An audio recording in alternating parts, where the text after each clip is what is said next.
GTT stop loss and target in Zerodha, या ज़ीरोधा में आप लॉन्ग टर्म के लिए जो आपके डीपी में शेयर हैं उनके लिए लॉन्ग टर्म स्टॉप लॉस और टारगेट लगाना चाहते हैं तो वो कैसे कर सकते हैं। तो आइए हम ये यहाँ पे ज़ीरोधा की ऐप आपके सामने है, इसमें हम शुरू करते हैं। ये आप देख सकते हैं कि ये मैं अपने होल्डिंग वाले सेक्शन में हूँ और यहाँ पे ये काफ़ी सारे शेयर्स हैं मेरे पास। तो इसमें से किसी भी एक शेयर का एग्जांपल ले लेते हैं। मान लीजिए जैसे ये एक आवास का शेयर है, इसमें मेरे पास 300 होल्डिंग है। ये पी इसलिए दिख रहा है क्योंकि ये पी मतलब प्लेज किए हुए हैं मैंने, तो आप प्लेज किए हुए शेयर भी आप सेल कर सकते हैं। तो जैसे ये मान लीजिए मुझे 300 शेयर जो हैं वो एक स्पेसिफिक प्राइस पे या तो सेल करने हैं या स्टॉप लॉस भी उस पर लगाना है कि अगर प्राइस नीचे गिरने लगे तो उस पर स्टॉप लॉस लग जाए। तो उसके लिए आपको क्या करना है, इस सेक्शन में आप सबसे पहले आप कहीं भी क्लिक करें इस तरीके से, तो आपको यहाँ पे ये ऐड और एग्जिट के ऑप्शन दिखते हैं। तो ये होता है अगर आपको और ख़रीदने हैं शेयर या आपको एग्जिट करना है शेयर से, हमको ये दोनों नहीं करना है, हमको इस पर स्टॉप लॉस और टारगेट लगाना है लॉन्ग टर्म के लिए जो जीटीटी के थ्रू लगता है, और वो आपको यहाँ पे दिखाई देता है ये नीचे कॉर्नर में। तो ये क्रिएट जीटीटी वाला जो है आप इसको खींच के थोड़ा सा ऐसे ऊपर भी ला सकते हैं, और यहाँ पे ये जो क्रिएट जीटीटी है आप इस पर क्लिक करेंगे। तो मैं ये क्लिक करता हूँ, ये देखिए ये आपके सामने जो है ये ऑप्शन खुल जाता है। अब इसमें देखिए ये जो है ये आपको बाय करना है किसी प्राइस पे, ये आपको सेल करना है। तो ये सेल वाला जो ऑप्शन है वो आप अगर आपको सिर्फ टारगेट लगाना है तो आप ये सिंगल वाला यूज़ करेंगे इसके साथ सेल में ये। तो अभी जैसे मान लीजिए अगर मुझे सिर्फ टारगेट लगाना है, मेरी क्वांटिटी यहाँ पे जैसा कि आपने देखा था 300 थी, और अगर मुझे सिर्फ टारगेट लगाना है तो मैं यहाँ पे जो है वो इस तरह से टारगेट लगा सकता हूँ। मान लो 1500 का मुझे टारगेट लगाना है, ठीक है। तो अभी ये करके और मैं इसे ये क्रिएट जीटीटी करूँगा तो आप देखेंगे कि यहाँ पे ये मैसेज आ रहा है कि जीटीटी क्रिएटेड। और अगर आप यहाँ ऑर्डर वाले सेक्शन में जाएंगे, मैं क्लिक करता हूँ और यहाँ पे आप ये जीटीटी में जाएंगे तो आप देखेंगे कि ये ऑर्डर आपका जो है ये टारगेट ऑर्डर आपका लग गया है, ठीक है। ये हुआ सिर्फ जब आपको टारगेट लगाना है, स्टॉप लॉस नहीं लगाना है। तो आप देख सकते हैं कि ये सिंगल सेल ऑर्डर लगा है इस प्राइस पे और ये एक्टिव है। तो ये आपका जो है वो जीटीटी ऑर्डर लग गया है। अभी मैं इसको जो है वो कैंसिल कर देता हूँ, आप लोगों के सामने डिलीट कर देता हूँ मैं इसे, ये वैनिश हो गया। अब मैं दोबारा से आपको दिखाता हूँ कि स्टॉप लॉस और टारगेट दोनों लगाने हैं तो वो कैसे लगाना है। तो ये आवास वाले सेक्शन में हम फिर से क्लिक करते हैं और फिर से हम ये क्रिएट जीटीटी जो है इस पर क्लिक करते हैं और हम चूज़ करते हैं OCO। OCO एक जो है वो इम्पोर्टेंट टर्म है, आपको इसका मतलब पता होना चाहिए। इसका मतलब होता है वन कैंसिल्स अदर, यानी वन कैंसिल्स अदर का मतलब है कि आपके यहाँ पे आप देखेंगे तो ये ऐसे आप नीचे आप स्क्रॉल कीजिए तो आपको दिखाई देगा कि यहाँ पे आपका स्टॉप लॉस भी लग रहा है और यहाँ पे आपका टारगेट भी लग रहा है। अगर ये एग्जीक्यूट हुआ तो ये कैंसिल हो जाएगा, अगर ये एग्जीक्यूट हुआ तो ये कैंसिल हो जाएगा। तो दोनों में से एक भी एग्जीक्यूट होगा, वन कैंसिल्स अदर, तो एक एग्जीक्यूट होगा तो दूसरा अपने आप कैंसिल हो जाएगा।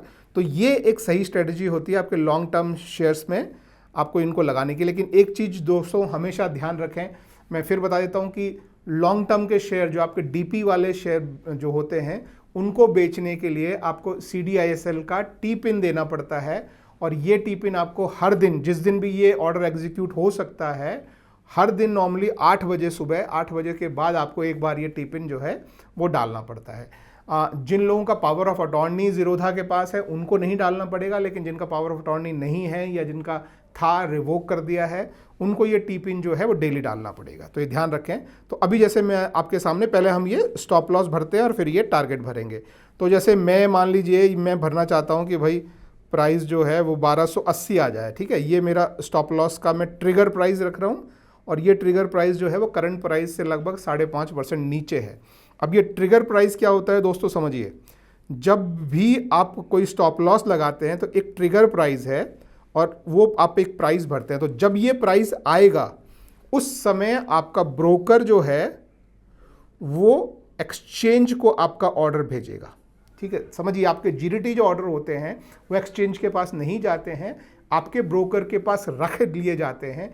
जिस दिन आपका ट्रिगर प्राइस आएगा उस समय ट्रिगर प्राइस आने के बाद जो है वो ऑर्डर एक्सचेंज को भेजा जाएगा। अब एक्सचेंज को ऑर्डर क्या भेजा जाएगा वो हम यहाँ पे भरते हैं, ये नीचे ये ऑर्डर जो है वो एक्सचेंज को भेजा जाएगा। ऑर्डर हमारे केस में क्या होगा, हमारे केसेस में 300 की क्वांटिटी होगी और प्राइस हम जो भी हम डालना चाहें।